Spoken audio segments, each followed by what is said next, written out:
சங்கீதம் 4ஆம் அதிகாரம். என் நீதியின் தேவனே, நான் கூப்பிடுகையில் எனக்குச் செவிகொடும். நெருக்கத்தில் இருந்த எனக்கு விசாலம் உண்டாக்கினீர். எனக்கு இறங்கி என் விண்ணப்பத்தை கேட்டருளும். மனுபுத்திரரே, எதுவரைக்கும் என் மகிமையை அவமானப்படுத்தி வீணானதை விரும்பி பொய்யை நாடுவீர்கள்? சேலா. பக்தியுள்ளவனை கர்த்தர் தமக்காக தெரிந்து கொண்டாரென்று அறியுங்கள். நான் கர்த்தரை நோக்கி கூப்பிடுகையில் அவர் கேட்பார்.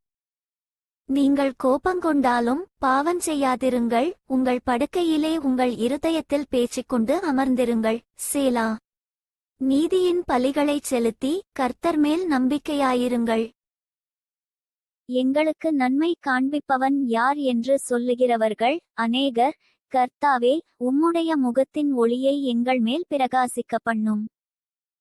அவர்களுக்கு தானியமும் திராட்சரசமும் பெருகியிருக்கிற காலத்தின் சந்தோஷத்தைப் பார்க்கிலும் அதிக சந்தோஷத்தை என் இருதயத்தில் தந்தீர். சமாதானத்தோடே படுத்துக்கொண்டு நித்திரை செய்வேன். கர்த்தாவே, நீர் ஒருவரே என்னைச் சுகமாய்த் தங்க பண்ணுகிறீர்.